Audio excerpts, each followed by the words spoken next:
They attacked the oil plants in Nigeria. Di perairan yang luas dan tak berhukum di Samudra Hindia, sebuah kisah yang mengubah nelayan biasa menjadi teroris laut modern pernah terjadi.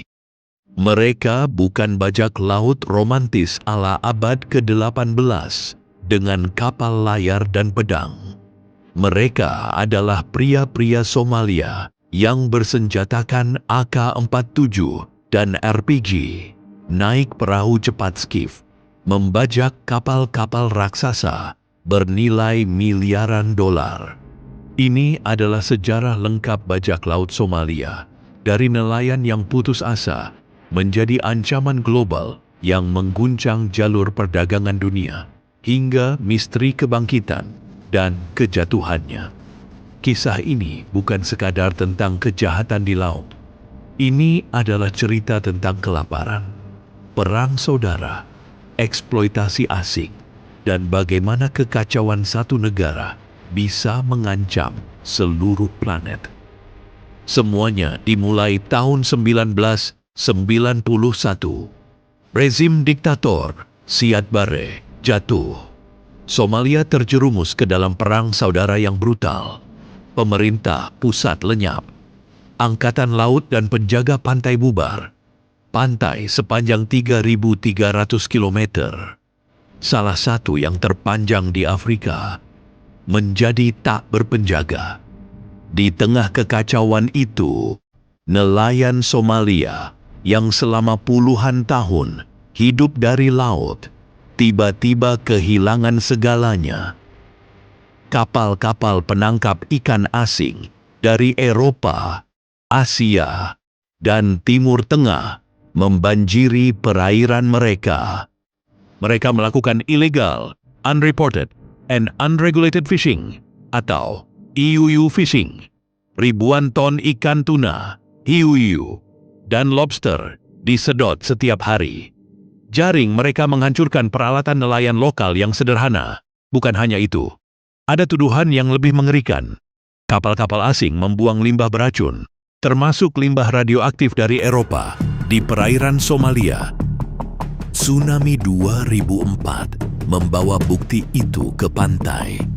Ikan mati, penyakit menyebar di kalangan penduduk pesisir. Nelayan yang dulu bisa menghidupi keluarga kini kelaparan. Mereka marah. Mereka mulai mengorganisir diri. Awalnya bukan untuk merampok. Mereka bersenjata, naik perahu, dan menghadang kapal-kapal pencuri ikan ilegal itu. Mereka menuntut denda atau biaya lisensi, semacam pajak untuk melindungi wilayah mereka. Tapi batas antara vigilante dan penjahat cepat kabur. Awal 2000-an, aksi-aksi kecil itu berubah menjadi bisnis. Ransom, uang tebusan, menjadi jauh lebih menguntungkan daripada menangkap ikan. Kelompok-kelompok bersenjata yang terorganisir muncul di kota-kota pesisir seperti Ail, Haradher, dan Hobyo di wilayah Puntland dan Galmudug. Mereka disebut bajak laut Somalia. Mereka bukan kelompok tunggal. Ada jaringan investor, penyandang dana dari dalam dan luar Somalia. Bahkan ada yang disebut Bursa Saham Bajak Laut di Haradher tahun 2009. Tempat orang biasa bisa investasi dalam pembajakan dan mendapat bagian dari tebusan. Pada 2005, serangan mulai meningkat drastis. Bajak laut Somalia menguasai teknik yang mematikan. Mereka menggunakan mothership, kapal induk yang lebih besar, sering hasil rampasan sebelumnya, untuk meluncurkan armada skiff cepat hingga ratusan mil ke tengah Samudra Hindia. Senjata mereka sederhana tapi efektif. Kalashnikov, granat RPG-7, tangga tali, dan GPS. Serangan biasanya dilakukan saat fajar atau senja. Dalam hitungan menit, mereka bisa naik ke kapal tanker raksasa yang lambat bergerak. Awak kapal sering tak bersenjata. Menurut data International Maritime Bureau, ada lebih dari 200 serangan per tahun. Tahun 2011 saja tercatat 237 insiden. Ratusan kapal dibajak, tanker minyak, kapal barang, kapal penumpang, bahkan kapal bantuan PBB. Salah satu kasus paling terkenal adalah pembajakan MV Maersk Alabama pada April 2009. Kapal barang Amerika yang menginspirasi film Captain Phillips. 4 bajak laut muda berhasil naik, menyandra Kapten Richard Phillips. Drama 5 hari di lautan berakhir dengan penembakan oleh Navy SEAL Amerika. 3 bajak laut tewas, 1 ditangkap. Di Indonesia, kita ingat MV Sinar Kudus tahun 2011.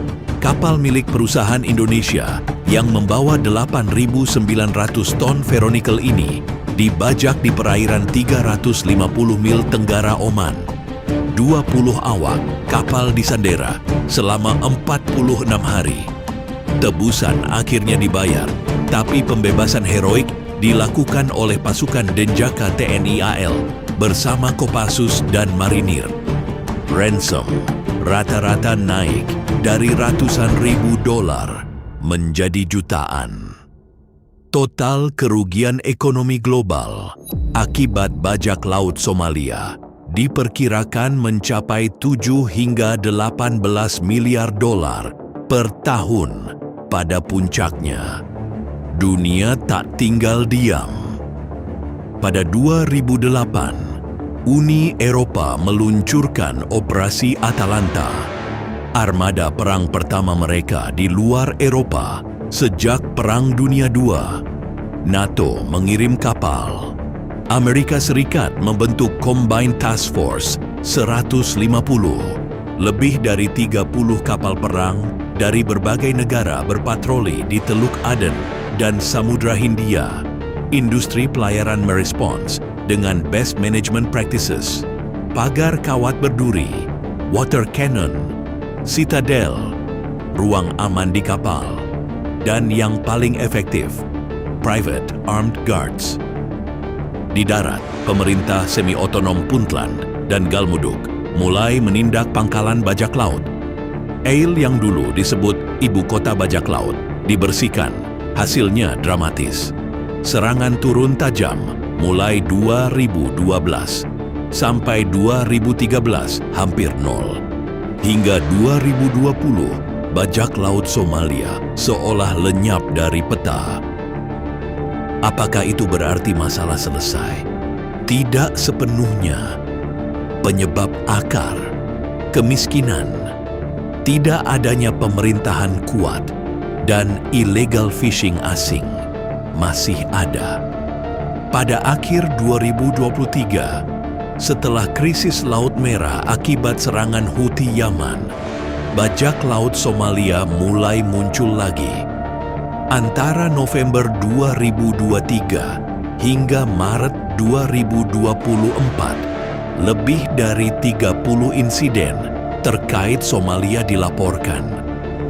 Hingga April 2026 ini, ancaman masih terkendali berkat patroli internasional yang terus berlanjut dan praktik keamanan kapal yang lebih baik. Tapi pelajaran tetap, bajak laut Somalia bukan monster. Mereka adalah produk dari kegagalan negara dan ketidakadilan global. Hari ini, perairan Somalia masih rawan. Tapi kisah ini mengingatkan kita, ketika laut tak lagi memberi kehidupan, manusia bisa berubah menjadi apa saja. Dari nelayan menjadi teroris laut, dan mungkin suatu hari kembali menjadi nelayan, jika dunia mau mendengarkan akar masalahnya.